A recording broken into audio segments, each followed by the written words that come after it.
Hello बच्चों, welcome to गणित अंक। मैं हूं अंकुश और हम पढ़ रहे हैं परम्यूटेशन एंड कॉम्बिनेशंस। बच्चों, इसके पहले वीडियो में हमने देखा कि मल्टीप्लिकेशन रूल और एडिशन रूल क्या होता है, कब अप्लाई करते हैं।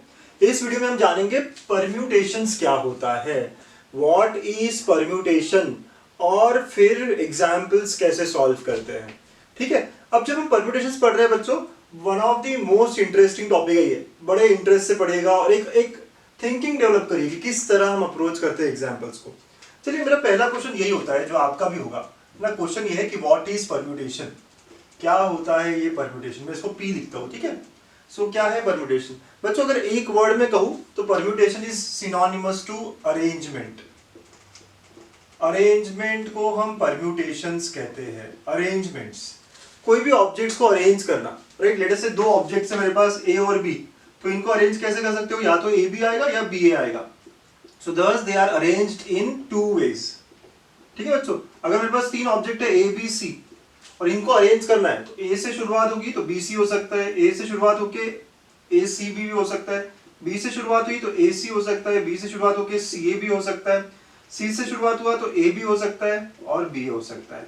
तो ये क्या क्या हमने अरेंज किया कि कौन पहले आ रहा है, फिर कौन सेकेंड आ रहा है, कौन थर्ड आ रहा है। ठीक है, तो यहाँ कितने वेज में अरेंज किया आपने? 6 वेज। ठीक है, तो तीन ऑब्जेक्ट्स को 6 वेज, टू ऑब्जेक्ट को 2 वेज, है ना, ऐसे। तो क्या है यहाँ पे कि कौन पहले आ रहा है कौन बाद में आ रहा है, ये इंपॉर्टेंट है। तो परम्यूटेशन का मतलब होता है कि अरेंजमेंट करना, या फिर यहाँ पे ऑर्डर जो है ना, ये इंपॉर्टेंट होती है कि कौन पहले आ रहा है कौन बाद में आ रहा है। तो इन permutations order is always important, है ना। ऑर्डर क्या होता है बच्चों? इंपॉर्टेंट होता है बहुत।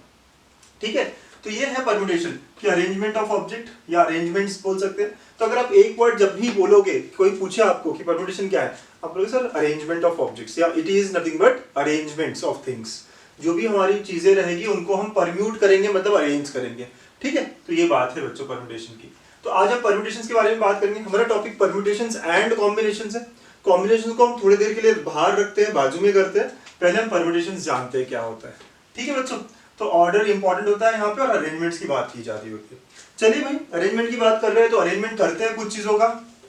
ओके, तो चलो, है ना, स्टार्ट करते हैं टॉपिक। तो बच्चों, जब हम परम्यूटेशन पढ़ेंगे ना तो इसको भी हम थोड़े ब्रेक करेंगे। तो हम पहला पार्ट जब पढ़ रहे हैं परम्यूटेशंस का, फर्स्ट पार्ट, यहाँ ऑब्जेक्ट्स आर डिसिमिलर, है ना, डिसिमिलर। ऑब्जेक्ट्स आर डिसिमिलर और यू कैन से डिस्टिंक्ट और डिफरेंट। ठीक है, तो ऑब्जेक्ट्स आर डिफरेंट, डिस्टिंक्ट, है ना, जो भी वर्ड्स आपको बोलने हैं। मतलब कोई दो ऑब्जेक्ट सेम नहीं होंगे, कोई दो ऑब्जेक्ट्स जो हमें दिए वो सेम नहीं होंगे। ठीक है, तो अगर मैं कहूँ यहाँ पे कुछ एग्जांपल से बात करूँ, है ना, अब आपको बताता हूँ धीरे धीरे थोड़ा थोड़ा। जैसे से 5 फ्रेंड्स है, आपके घर पार्टी मनाने आ रहे हैं। 5 friends coming to your home for a party. But आपके घर पे क्या हुआ? 3 चेयर्स है ना, 3 चेयर्स है ना, सीट 1, सीट 2, सीट 3। अब आपको अरेंज करना है इन 5 फ्रेंड्स को इन दिस 3 चेयर्स। बताइए कितने तरीके से कर सकते हैं?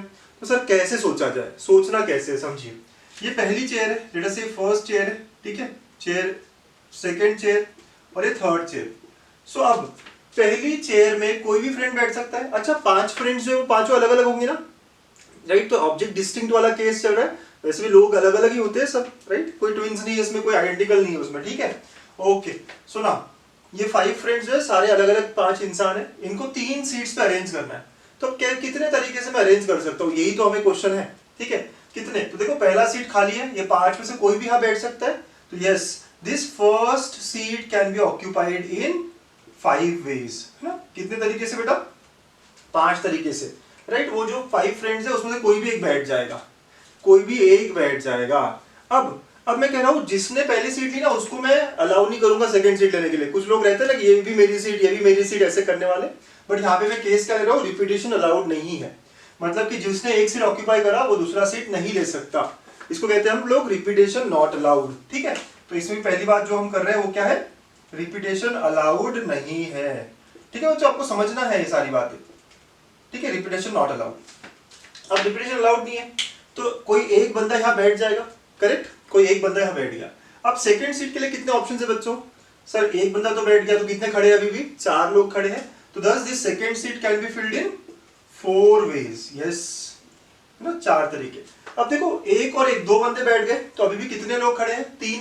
तो 3 लोग खड़े और एक चेयर, कितने तरीके से? कोई भी बैठ सकता है इन तीनों में, तो thus it can be filled in 3 ways। समझ रहे हो बच्चों? अब पहली चेयर को फिल करने के 5 ऑप्शंस थे कि 5 में से कोई भी एक बैठ जाता। जब वो बैठ गया तो अब दूसरी चेयर को फिल करने के 4 ऑप्शंस है, क्योंकि 4 ही ऑप्शंस बचे हमारे पास, राइट। फिर तीसरी चेयर को 3। अब ये सारा काम एक के बाद एक हो रहा है। आपने पहले ही पढ़ा है, whenever things happen one after other we use multiplication rule, right? तो therefore इनमें क्या मल्टीप्लाई करेंगे और हमें मिलेगा total number of ways in 3 chairs को फिल करने का। So total number of ways in which this 3 chairs can be filled is कितना हो जाएगा बेटा? 5 into 4 into 3, right, which is coming out to be 60। Okay, तो 60 अलग अलग तरीके से हम 3 चेयर पे 5 लोगों को बिठा सकते हैं, 5 में से 3 लोगों को बिठाएंगे, करेक्ट। ओके, सारे तो नहीं बैठेंगे ना। ओके, आप समझ रहे हो कि ऐसे 5 फ्रेंड्स के नाम होंगे, लेटर से गोलू, मोलू, टोलू, पोलू, तो जो भी है, तो पहले ये बेटा, वो बेटा, वो बेटा, ठीक है। तो ऐसे अलग अलग जितने भी अरेंजमेंट्स हो सकती है, वो सारी कितनी हो सकती है? 60 हो सकती है सर। पक्का समझ आ रहा है बच्चों? ओके, अच्छा यार रिपीटेशन नॉट अलाउड बोला था। लेट्स से नेक्स्ट केस में मैं कहता हूँ कि सर रिपीटेशन अलाउड किया तो क्या होगा? चलो बात करते, अगर रिपीटेशन अलाउड होता तो क्या होता? अगेन वही सिनारियो है, 5 फ्रेंड्स 3 चेयर्स। अगर ऐसा होता कि वो तीनों चेयर पे बैठ तो नहीं सकता लेकिन खरीद सकता है, फॉर एग्जांपल, है ना। 5 फ्रेंड्स है, वो कुछ खरीदने जा रहे हैं। अब पहला बंदा है ना, तो देखो 1 2 3 चेयर्स है। अब फर्स्ट चेयर कौन खरीद सकता है? 5 में से कोई भी खरीद सकता है, तो इसको खरीदने के चांस कितने बेटा? 5 वेज है, करेक्ट, यस सर। वैसे ही सेकंड चेयर को अब जिसने पहले खरीदा है वो फिर से सेकंड चेयर पे भी बोली लगा सकता है, सेकंड चेयर भी खरीद सकता है, तो सेकंड चेयर को भी वो खरीद सकता है। तो अगेन इसको खरीदने के कितने तरीके? 5 वेज। और अगेन वो थर्ड चेयर भी खरीद सकता है, तो अगेन थर्ड चेयर 5 में से कोई भी ले सकता है, राइट, क्योंकि रिपीटेशन अलाउड है, तो इसके भी 5 तरीके होंगे। और सब चीजें एक के बाद एक हो रही है बच्चों, तो क्या होगा? Total ways will be equal to, तो देयरफॉर यहाँ क्या आया? Total ways will be equal to 5 into 5 into 5 which is equal to 5 cube ways, यानी आप कहोगे 125। ठीक है, दोनों में फर्क क्या है सर? देखो लोग तो डिस्टिंक्ट है, तो objects are dissimilar, different, case बराबर है हमारा। एक जगह रिपीटेशन अलाउड नहीं है और एक जगह रिपीटेशन अलाउड है ना। मतलब यहाँ पे किसी एक ने एक चेयर अगर ले ली तो दूसरी नहीं ले सकता, ठीक है। तो मतलब पहले को अगर 5 ऑप्शन है चेयर फिल करने के लिए, तो नेक्स्ट जो चेयर है वो 4 वेज में भरेगी, नेक्स्ट 3 वेज में। बट यहाँ पे कैसा है, भले ही आपने पहला चेयर ले लिया, अब सेकंड चेयर के लिए फिर से नया हो रहा है सारा। मतलब क्या कि यस, हाँ, सब लोग ले खरीद सकते हैं सेकंड चेयर को, तो second chair again can be occupied in 5 ways. Again third को भी 5 में से कोई भी ले सकता है, तो अगेन ऑक्यूपाइड इन 5 वेज। तो 5 into 5 into 5 which is equal to 125। तो ऐसी दो अलग अलग केसेस करनी होगी। अब ये सारी चीजें मुझे ना परम्यूटेशंस, कॉम्बिनेशंस को मैं फैक्टर में लेके जाना चाहता हूँ बच्चों। तो अगर मैं इसको फैक्टर में लिखना चाहूँ, आप देखिएगा 5 into 4 into 3 है मेरे पास यहाँ पे, ठीक है, 5 into 4 into 3। मुझे सर इसको फैक्टर बनाना है, तो मैं क्या करूंगा? 2 into 1 मल्टीप्लाई एंड डिवाइड, आपको पता है। तो it can be written as now 5 factorial by 2 factorial. तो इसको मैं ऐसे लिख सकता हूँ बच्चों, 5 factorial by 5 minus 3 factorial, 5 factorial by 5 minus 3 factorial. ठीक है, ऐसा क्यों किया सर आपने? 5 लोगों को 3 प्लेसेस में अरेंज कर रहे थे, तो 5 और 3 मेरे लिए खास नंबर्स थे, तो I want answer in terms of 5 and 3 only. ठीक है, तो 5 and 3 में अगर मैंने आंसर्स करना है तो कैसे हो जाएगा ये? 5 फैक्टोरियल अपॉन 5 minus 3 फैक्टोरियल। अच्छा, यहाँ पे अगर मैं थोड़ा बदल देता, 6 लोग होते तो क्या होता? तो 6 लोग 3 सीट्स तो क्या होती बेटा? 6 फैक्टोरियल अपॉन 6 minus 3 फैक्टोरियल। अगर 7 लोग होते और 3 चेयर्स होती तो 7 factorial upon 7 minus 3 factorial, right, ऐसे। तो अगर मैं कहूँ n लोग होते तो n factorial upon n minus जितनी चेयर्स होगी, यहाँ 3 चेयर्स थी, अगर 8 चेयर्स होगी तो ऐसा हमारा एक जनरल फॉर्मूला आएगा बच्चों। ट्राई टू अंडरस्टैंड, है ना। कुछ लोग कहेंगे सर बहुत ही फास्ट कर दिया आपने। बेटा समझो, रिपीटेशन नॉट अलाउड की केस में परम्यूटेशंस कैसे करेंगे हम, ठीक है। तो परम्यूटेशंस अगर मुझे यहाँ पे 5 लोगों का करना था, 3 प्लेसेस थी, तो राइट, तो आप समझ रहे हो ना, 3 out of 5 वाली बात होगी। तो इसका मतलब क्या हो गया sir? 5 factorial upon 5 minus 3 factorial. अगर 3 out of 6 होते तो 6 फैक्टोरियल अपॉन जो भी ऊपर होगा टोटल और नीचे में उनका डिफरेंस, अगेन टोटल नीचे में उनका डिफरेंस, टोटल नीचे में उनका डिफरेंस फैक्टोरियल। ठीक है, तो ऐसा हमारा एक है ना फॉर्मूला बनने वाला है। ये कब बनेगा बेटा? जब रिपीटेशन नॉट अलाउड। अगर रिपीटेशन अलाउड होती तो या 3 चेयर्स थी इसलिए 5 into 5 into 5, 4 होती तो क्या होता बेटा? 5 into 5 into 5 into 5 पावर 4 जाता, राइट। तो ऐसे अलग अलग चीजें, तो कितनी लोग हैं और कितने चेयर्स है ना, उस पर सारा डिपेंड करेगा। ठीक है, चलो बहुत बढ़िया। तो कॉन्सेप्ट हमें क्लियर हो गया है ना, परम्यूटेशन होता क्या है, अरेंजमेंट ऑफ ऑब्जेक्ट्स होता है। सेकंड, हम कैसे कर रहे हैं ये भी समझ में आ रहा है आप लोगों को कि 5 लोगों को कैसे हम लोग फिट कर रहे हैं, रिपीटेशन अलाउड है सर या नहीं है सर, 2 केसेस होंगे, बहुत बढ़िया। चलिए इसको डेफिनेशंस में लाते हैं, थोड़ा जनरलाइज करते हैं। ओके, इतना नोट कर लीजिए, एग्जाम्पल से शुरुआत की थी, अब एक अच्छे नोट्स बनाते हैं। तो बच्चों जो अभी हमने पढ़ा है ना, दोनों एग्जाम्पल से हम वो 2 नोट्स में लिखते हैं। देखिए अच्छे से लिखिए नोट्स, आपके बहुत अच्छे नोट्स होने चाहिए परम्यूटेशन कॉम्बिनेशन को, क्योंकि जितनी क्लैरिटी रखेंगे ना उतना इजी जाएगा ये टॉपिक आपको, ठीक है। तो number of arrangements of n objects taken r eight a time. Actually n objects कैसे है बेटा, ये डिफरेंट ऑब्जेक्ट्स है ना, तो यहाँ पे आप n डिफरेंट ऑब्जेक्ट्स, वैसे मैंने स्टार्टिंग में हेडिंग दी थी है डिसिमिलर का, लेकिन स्टिल आप यहाँ लिखिए, ठीक है। तो n different objects, n dissimilar different objects taken r eight a time when repetition is not allowed, repetition allowed नहीं है। n ऑब्जेक्ट्स है, r को अरेंज करना है बेटा, ठीक है। तो मतलब यहाँ पे देखो r सीट्स अवेलेबल होगी, करेक्ट, ओके सर। तो अब पहला जो सीट है वो लेने का कितना वेज होगा बेटा, पहला जो सीट है वो कौन ले सकता है, n में से कोई भी एक, तो n वेज। सेकंड को n-1, थर्ड को n-2। देखिए अब फर्स्ट को n वेज था, सेकंड को n-1, सेकंड को -1, थर्ड को -2, फोर्थ को -3। तो ऐसे करते करते r सीट को क्या होगा, n-r-1। आप समझ रहे हो क्या हो रहा है, ठीक है। नंबर ऑफ वेज क्या है, थर्ड सीट को n-2 है, मतलब थर्ड सीट है लेकिन n-2 हो रहा है, ठीक है। वैसे ही फोर्थ सीट है, उसको कितना होगा, n-3 होगा, फोर्थ सीट n-3। तो आर्थ सीट के लिए क्या होगा, n-r-1, राइट। फोर्थ के लिए 3 था, थर्ड के लिए 2 था, तो आर्थ के लिए क्या होगा, r-1 होगा ना, करेक्ट सर। ओके, तो बस मेरा आंसर ऐसे ही आएगा। तो ये क्या हो जाएगा बेटा, अगर नंबर ऑफ वेज निकालने की बारी आई है तो it will be equal to n into n-1 into n-2 up to n-r, है ना, ये करोगे आप +1, राइट। इसको ब्रैकेट ओपन किया आपने, बेटा इसको फैक्टोरियल में लिखना है अगर आपको, तो इसको फैक्टोरियल में लिखना हो तो आप क्या करोगे पता है आपको, मल्टीप्लाई एंड डिवाइड करेंगे सर, यस। तो ये क्या हो जाएगा, n-1 ऐसे करते करते n-r+1, इसके बाद क्या होगा n-r, ऐसे करते करते आप 3 2 1 तक मल्टीप्लाई डिवाइड करेंगे। तो n-r इसके नीचे का 3 2 1, है ना, सारा मल्टीप्लाई डिवाइड किया, ऊपर हो गया n फैक्टोरियल और नीचे आएगा n-r फैक्टोरियल, ठीक है। तो ये हमारा क्या था, परम्यूटेशन और arrangement of n different objects taken r eight a time. Symbolically इसको लिखा जाता है npr, ठीक है। सो npr, whenever you are arranging, है ना, r out of n, whenever you are arranging r out of n, it is written as npr which is equal to n factorial upon n-r factorial। थोड़ी सी बातें आपको जो पता ही होनी चाहिए, पता ही है आपको। सो r जो है वो हमेशा n से कम रहेगा और हमेशा पॉजिटिव रहेगा, राइट। ओके, सो r का value is always between 0 and n, ठीक है। तो ये बात भी इंपॉर्टेंट है, सारे नेचुरल नंबर्स इनकी फैक्टोरियल तो नेचुरल नंबर्स के लिए होता है सर, 0 एक्सेप्शन, यस। ओके, तो ऐसी बात होगी बच्चों। तो ये पहला, जब रिपीटेशन अलाउड ना हो, समझ में आ गया ना आपको, रिपीटेशन अलाउड ना हो। अगर इसी केस में रिपीटेशन अलाउड करते हम, तो अब यहाँ पे r सीट्स है, अब रिपीटेशन अलाउड है, तो पहला सीट कितने वेज में, n, सेकेंड सीट भी n, थर्ड ये भी n वेज में, ठीक है बच्चों, चौथा भी n तरीके है। तो ऐसे करते करते r सीट को भी n होगा। टोटल नंबर ऑफ वेज क्या होगा बेटा, n इंटू n होते रहेगा, कितने बार आएगा, r times. So thus it will be n power r ways, क्या होगा, n पावर r वेज, ठीक है। सो अगर मुझे r ऑब्जेक्ट्स को अरेंज करना है आउट ऑफ n और रिपीटेशन अलाउड है, तो it will be n power r ways, है ना। सिंपल है ना बच्चों, बहुत अच्छी बात है ना, बड़ा सिंपल सा चीज है, यस सर, बहुत ही बढ़िया, ठीक है। तो अगर आप r डिस्टिंक्ट ऑब्जेक्ट्स को आउट ऑफ n, है ना, अरेंज कर रहे हो तो npr वेज, अगर रिपीटेशन अलाउड ना हो, अगर रिपीटेशन अलाउड हो तो it will be n power r ways. Okay, लिखते रहिए, है ना, अच्छे नोट्स बन रहे हैं, लिखते रहिएगा। एक और बात करेंगे यहाँ पे ना, थर्ड पॉइंट। ओके बच्चों, 3 पॉइंट्स भी आज का लेक्चर लूंगा मैं, बस 3 पॉइंट्स, है ना, बहुत ही अच्छे सिंपल 3 पॉइंट्स। थर्ड पॉइंट भी इंपॉर्टेंट इसलिए बन जाता है ये क्योंकि बहुत बार क्वेश्चन होता है, number of arrangements of n different objects, dissimilar objects taken all at a time, मतलब सारे के सारों को ही अरेंज करना है when repetition is not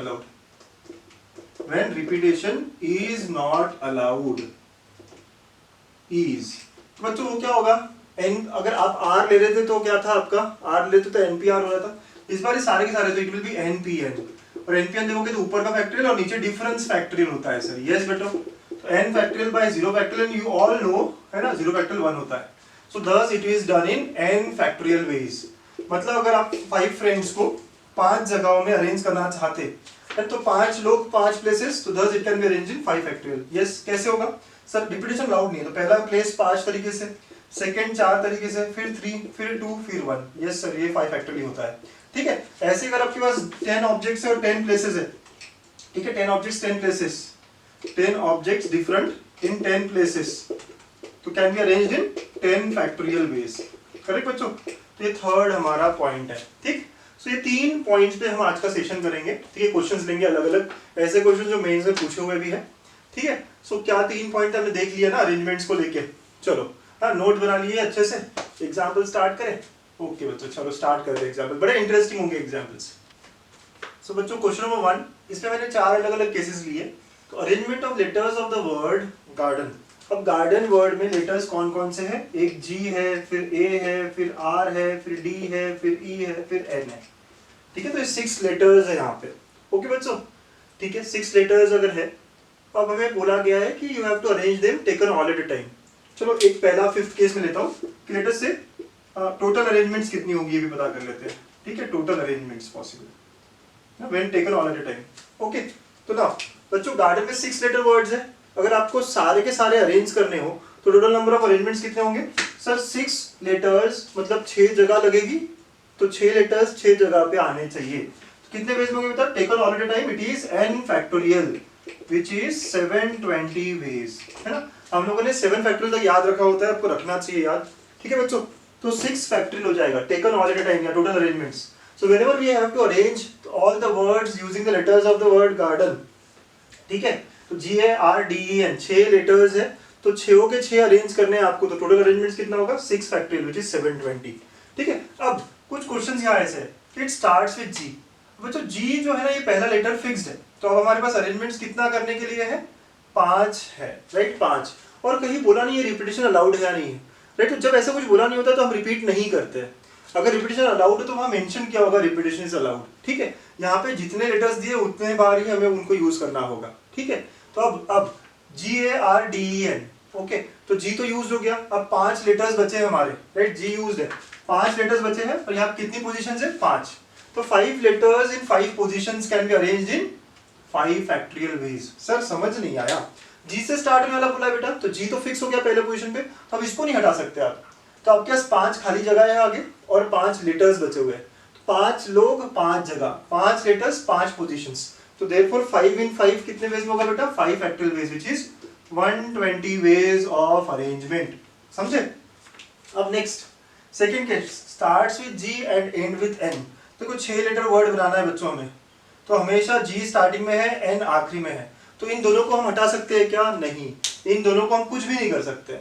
अब बीच में पोजीशंस कितनी बची है? 4, और लेटर्स कितने बचे हैं? वो भी 4.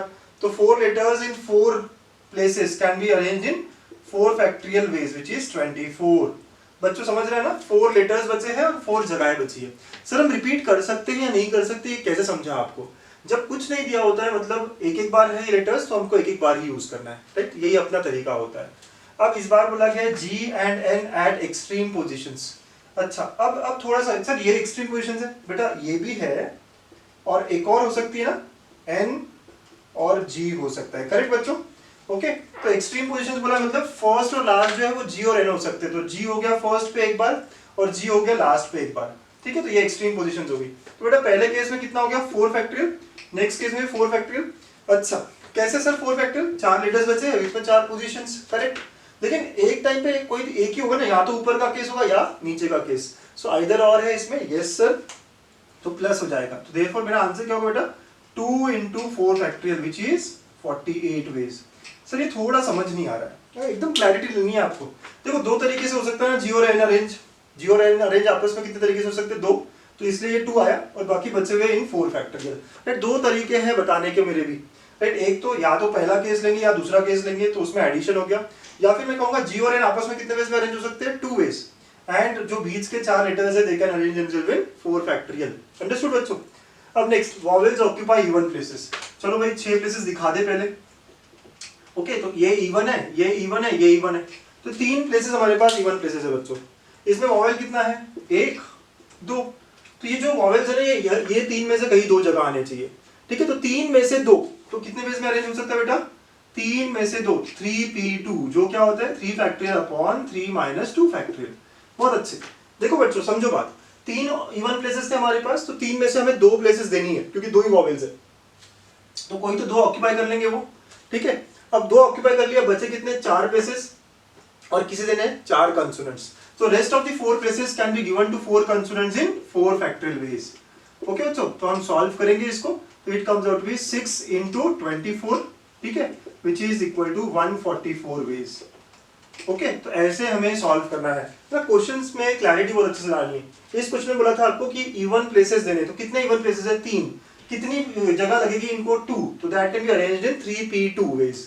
फॉर्मूला लगाया और अब 2 एक बार फिल हो गई जगह, तो बच्चे कितने 4, और वो चारों कंसोनेंट्स के लिए अवेलेबल है, तो 4 फैक्टोरियल में बाकी की जगह फिल होगी, ठीक है। तो इस तरह हमें क्वेश्चंस को सॉल्व करना है, इस तरह को हमें मतलब देखिए कॉन्सेप्ट कैसा है, ठीक है बच्चों। ओके, तो ये वो था वर्ड को लेके। ऐसे हम नंबर्स को लेके कुछ क्वेश्चंस करेंगे, आप लिख लो अच्छे से, समझो अपने लैंग्वेज में, लिखो कि ये क्यों आया है 4 फैक्टोरियल, क्यों आया है ये 3p2। आपको अगर कभी बाद में ध्यान ना आए, ठीक है, वीडियो तो आप देख सकते हो हमेशा, बट नोट्स भी हमेशा देखोगे तो अच्छा रहेगा। ओके, सो बच्चों नेक्स्ट क्वेश्चन है ना, नेक्स्ट क्वेश्चन करते हैं। अब ये आपने कर लिया, अच्छे से समझ भी गया। So let's say I want to form a 4 digit number. Question number 2, form 4 digit number using the digits 1 2 3 4। अब 2 केसेस है, ए है ना विदाउट रिपीटेशन, मतलब रिपीटेशन अलाउड नहीं है, एंड केस 2 विथ रिपीटेशन, मतलब रिपीटेशन इज अलाउड। तो ये 2 बातें हैं बच्चों सेकंड क्वेश्चन में। और थर्ड क्वेश्चन में यही इसी के जैसा थर्ड क्वेश्चन देता हूं, 4 डिजिट नंबर ही बनाना है आपको यूजिंग, इस बार जो लेटर्स वो डिजिट्स है वो क्या है 0 1 2 3 4, ठीक है। अगेन 2 केसेस बेटा ना, without repetition and with repetition, ठीक है, without repetition and with repetition, ठीक है बच्चों, ऐसी बात।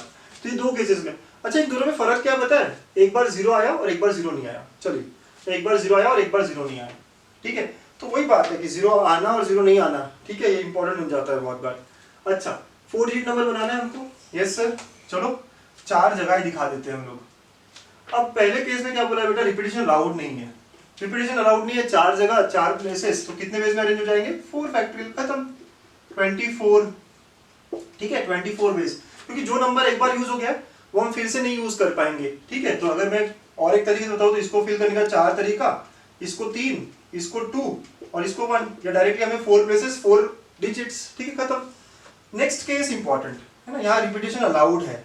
अगर रिपीटेशन अलाउड है बच्चों तो n पावर r होता है हमारा फॉर्मूला, या फिर इसको फिल करने के 4 तरीके, इसको फिल करने के अगेन 4, इसको अगेन 4 और इसको अगेन 4, तो it is 4 power 4 ways, correct. Okay, मतलब हर प्लेस पे आप रिपीट कर सकते हो, 1 1 1 1 आ सकता है, रिपीट का मतलब समझ रहे हो ना, यहाँ पे 1 1 1 1 चलेगा, या 1 1 2 3 भी चलेगा, बट यहाँ ऐसा नहीं चलेगा, राइट। यहाँ ऐसे नंबर्स नहीं चलेंगे, यहाँ पे सारे नंबर्स अलग अलग होने चाहिए। ओके, सो ये question number 2। Now question number 3, ये बड़ा इंपॉर्टेंट क्वेश्चन है, क्यों? क्योंकि सर 0 आ गया। अच्छा, तो पहला केस ले ले, विदाउट रिपीटेशन की बात चल रही है बच्चों, 4 डिजिट बनाना है। ओके, अब पहले प्लेस पे 5 आ सकते हैं क्या? नहीं आ सकते सर, 0 नहीं आ सकता। तो पहले प्लेस के लिए कितने चॉइसेस है मेरे पास? 4 वेज, करेक्ट। 1 2 3 4 में से कोई भी आ जाए चलेगा।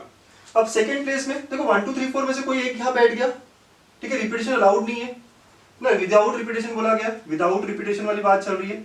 ओके, सो एक यहाँ डिजिट यूज हो चुका है, तो अब बचे कितने? 4, तो देयरफॉर 4 नेक्स्ट वाले में, फिर नेक्स्ट वाले में कितना होगा बेटा? 3, और फिर नेक्स्ट वाले में 2। ओके, सर पहले में 5 क्यों नहीं है? क्योंकि 0 नहीं चलेगा, है ना, हाईएस्ट पोजीशन पे 0 चलेगा क्या? नहीं। तो first place can be filled with using 1 2 3 4, कोई भी हाँ 1 2 3 4 में से कुछ भी रख दो चलेगा। ओके, ये पहले पोजीशन का ऑप्शंस थे।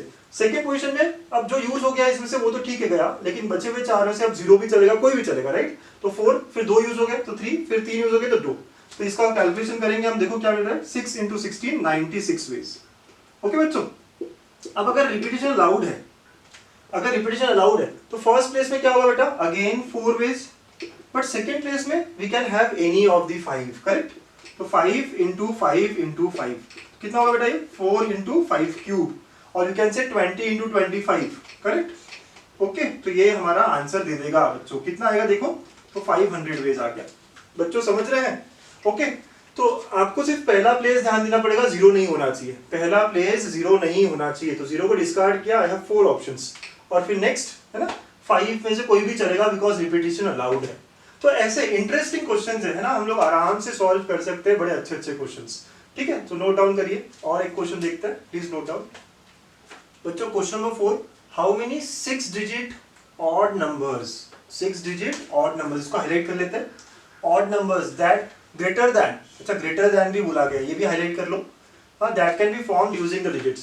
एक तो ऑड नंबर होना चाहिए और ग्रेटर दैन भी होना चाहिए। 6 डिजिट, तो मैं यहाँ 6 प्लेसेस दिखा देता हूँ, आप भी मेरी तरह करो हमेशा। अब कुछ कंस्ट्रेंट्स है, ऑड होना चाहिए डिजिट्स। अच्छा, पहला रिपीटिशन अलाउड, मतलब कितने बार भी कोई आ सकता है, ठीक है। ओके, अब जब रिपीटिशन अलाउड की बात हो रही है, ऑड बोला बेटा, तो इस पे कौन कौन से नंबर रख सकते हो आप? 5, 7 या 9, ठीक है। सो इसको फिल करने के तरीके कितने हुए? 3 वेज। ओके ओके, तो इसको फिल करने के 3 तरीके हुए सर, बहुत अच्छी बात है। अब नेक्स्ट बात, राइट, जो कंस्ट्रेंट्स है ना उसको पहले आप सेटिस्फाई करो। ऑड को मैंने सेटिस्फाई करा दिया। अब इसके बाद में यहाँ पे 3 तरीके से ही नंबर बैठ सकते हैं। ओके, अब 6 जो है ये वाला, राइट, तो ये नंबर है, क्या ये नंबर 5 हो सकता है बच्चों? नहीं। तो ये नंबर क्या क्या हो सकता है? 6 हो सकता है, 7 हो सकता है, 8 हो सकता है, 9 हो सकता है। There are 4 ways to fill this position, है ना, आराम से समझिएगा। एक तो ऑड बोला है, तो यहाँ 5, 7, 9 में से कोई एक आ सकता है, तो 3 ways to fill this position, ठीक है। फिर उसके बाद ये पोजीशन फिल करने के लिए भी हमारे पास 4 तरीके हैं, 6, 7, 8, 9, बिकॉज हमें इससे बड़ा नंबर चाहिए। ओके, अब बीच में कोई भी नंबर आए तो चलेगा, बीच में कोई भी नंबर आए तो चलेगा, बिकॉज रिपीटिशन अलाउड है। यस सर, तो इसको फिल करने के तरीके कितने? 6, इसको भी 6, इसको भी 6 और इसको भी 6, करेक्ट। 6 में से कोई भी डिजिट आ जाए चल जाएगा। तो total number of ways will be equal to, फिर आप देखोगे तो आप सॉल्व कर सकते हो बच्चों, 6 इंटू 6 इंटू 6 इंटू 6 ये सब करके, ठीक है। तो I will leave it like this, but आप समझ गए। Okay, into 3, so this are the number of ways, है ना। कैलकुलेशन में आपके लिए छोड़ देता हूँ बच्चों। समझना ये है आपको कि पहले ऑड बोला है तो एंड पोजीशन के लिए बात करिए, है ना। एंड पोजीशन में 5, 7, 9 में से कुछ आएगा। फिर उसके बाद ग्रेटर देन बोला गया है, तो फर्स्ट पोजीशन पे कंस्ट्रेंट्स को पहले खोलिए, और फिर बीच में तो आप कोई भी नंबर रखो, राइट, हमेशा आप 6 से बड़ा ही होगा, और वो जो बोला गया है सारा ऑड भी होगा, ठीक है। So this is how we go with the question.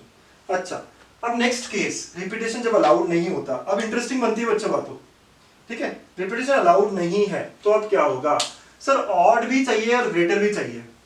Okay, अब ना यहाँ 5 को लेके थोड़ा देखो, ऑड है तो यहाँ पे क्या हो सकता है? 5, 7, 9, बट मैं इसको 2 केसेस में बांटूंगा बच्चों। पहला केस, आखिरी में अगर 5 है, यहाँ 5 मैंने प्लेस कर दिया, तो इसका एक तरीका हुआ।